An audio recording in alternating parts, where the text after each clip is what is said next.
Charles Secunda, o barão de Montesquieu, nasceu na França.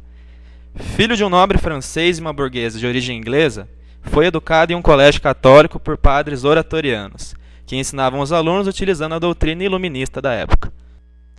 Iluminismo! Este movimento surge como forma de oposição aos abusos nítidos desempenhados pelos governos absolutistas, pois visava a utilização da razão, livre de justificativas divinas, no processo de regimento da população. Logo, repudiava qualquer forma de concentração de poder, ao ressaltar que tal conduta lesa diretamente os direitos dos cidadãos, garantidos exclusivamente por um regime apto a expressar a vontade geral da nação, a democracia. Fez direito na Universidade de Bordeaux e depois em Paris. Nessas instituições, teve contato com diversos intelectuais franceses, principalmente com aqueles que criticavam a monarquia absolutista. Absolutismo!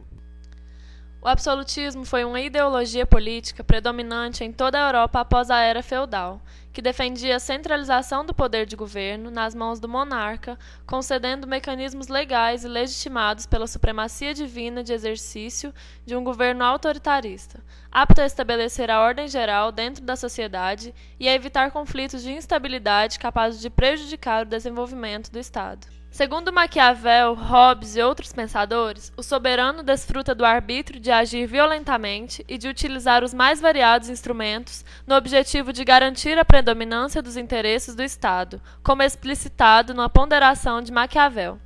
É necessário a um príncipe, para se manter, que aprenda a poder ser mau e que se valha ou deixe valer-se disso, segundo sua necessidade. Montesquieu se aprofundou nos estudos iluministas, aliando-se às ciências naturais e às questões humanas. Uma de suas obras de maior destaque foi publicada em 1721, intitulada Cartas Persas, que é uma sátira aos costumes e filosofias francesas. Cartas Persas denuncia os abusos do poder autoritário e os excessos no reinado de Luís XIV. Tudo estaria perdido se o homem ou a mesma corporação exercesse esses três poderes: o de fazer as leis, o de executar as resoluções públicas e o de julgar os crimes ou as desavenças dos particulares. Só se impede o abuso do poder quando, pelas disposições das coisas, só o poder detém um poder. Logo, foi admitido nos grandes círculos de Paris.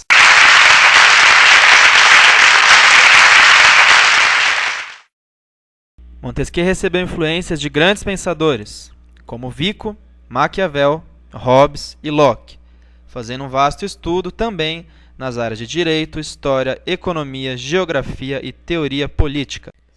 Sua principal obra foi O Espírito das Leis, publicada em 1746, que se tornou referência mundial para advogados e legisladores. O método de Montesquieu consistiu em examinar as leis positivas nas suas inter-relações. Elaborou uma teoria política, presente em sua obra Espírito das Leis, inspirada em Locke e nos seus estudos das instituições políticas inglesas.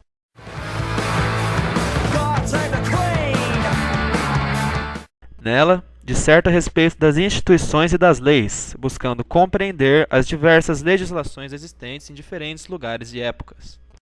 As leis escritas ou não, que governam os povos, não são fruto do capricho ou do arbítrio de quem legisla. Ao contrário, decorrem da realidade social e da história concreta própria ao povo considerado. Não existem leis justas ou injustas. O que existem são leis parcialmente adequadas a um determinado povo e a uma determinada época ou lugar. O pensador busca estabelecer a relação das leis com as sociedades ou ainda com o espírito dessas. As leis, no seu significado mais lato, são relações necessárias que derivam da natureza das coisas. Há uma razão primitiva. As leis são as relações que se encontram entre vários seres, a relação desses seres entre si. Segundo o princípio, paixões e necessidades do homem e na natureza, aquilo que faz o governo ser o que é, Montesquieu distingue três formas de governo: monarquia, despotismo, república. A soberania está nas mãos de uma só pessoa, segundo leis positivas, e seu princípio é a honra. A soberania está nas mãos de uma só pessoa, o déspota, segundo a vontade deste. Para o pensador, o despotismo era um perigo que podia ser prevenido com diferentes organismos exercendo as funções de fazer leis, de administrar e de julgar. Assim, Montesquieu idealizou o Estado regido por 3 poderes separados. Legislativo, órgão responsável pela elaboração das leis e representado pelas câmaras de parlamentares. Judiciário, órgão responsável pela fiscalização do cumprimento das leis e exercido por juízes e magistrados. Executivo, órgão responsável pela administração do território. O executivo seria exercido por um rei, com direito de veto sobre as decisões do parlamento. O poder judiciário não era único, porque os nobres não poderiam ser julgados por tribunais populares, mas só por tribunais de nobres. Portanto, Montesquieu não defende a igualdade de todos perante a lei. O poder legislativo, convocado pelo executivo, deveria ser separado em 2 casas: o corpo dos comuns, composto pelos representantes do povo, e o corpo dos nobres, formado por nobres, hereditário e com a faculdade de impedir as decisões do corpo dos comuns. Essas 2 casas teriam assembleias e deliberações separadas, assim como interesses e opiniões independentes. Refletindo sobre o abuso do poder real, Montesquieu conclui que é preciso que o poder limite o poder. Daí a necessidade de cada poder manter-se autônomo e constituído por pessoas e grupos diferentes. Não haverá também liberdade se o poder de julgar não estiver separado do poder legislativo e do executivo. Não existe liberdade, pois se pode temer que o mesmo monarca ou o mesmo senado apenas estabeleçam leis tirânicas para executá-las tiranicamente. O poder de julgar não deve ser outorgado a um senado permanente, mas exercido por pessoas extraídas do corpo do povo, num certo período do ano, de modo prescrito pela lei, para formar um tribunal que dure apenas o tempo necessário. Na República, a soberania está nas mãos de muitos. Quando na de todos, eis uma democracia, ou de alguns, uma aristocracia. E o seu princípio motor é a virtude. Só seria viável em pequenos territórios. A república ideal para Montesquieu mescla o conceito de república democrática e aristocrática com a existência de uma monarquia. Para os grandes estados, só seria possível o despotismo e as monarquias. Ele simpatizava com a monarquia constitucional à moda inglesa, e foi a partir de uma viagem à Inglaterra que ele elaborou a sua teoria da separação dos poderes. Montesquieu mostra-se mais preocupado com a forma com que será exercido o poder do que com as próprias leis. Quando vou a um país, não examino se há boas leis, mas se as que lá existem são executadas, pois boas leis há em toda parte. Fez várias críticas ao clero católico, principalmente sobre seu poder temporal e interferência política. A religião é menos um tema de santificação do que um tema de discussões que pertence a todos.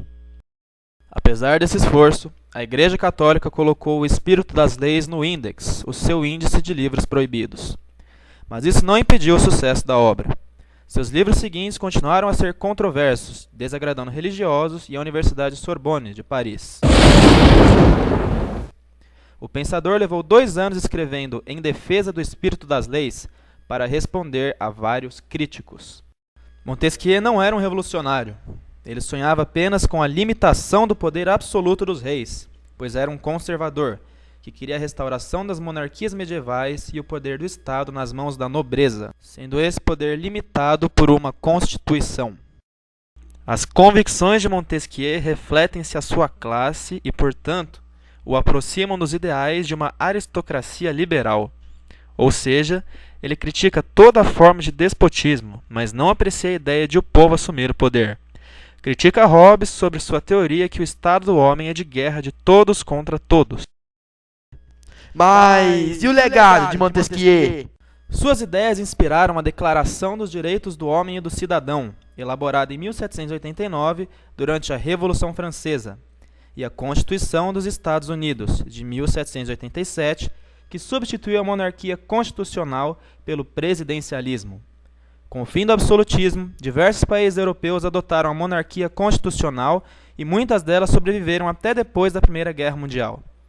Em suas constituições atuais, a maioria das nações do Ocidente adota o princípio da separação dos poderes e em muitas delas vigora o presidencialismo.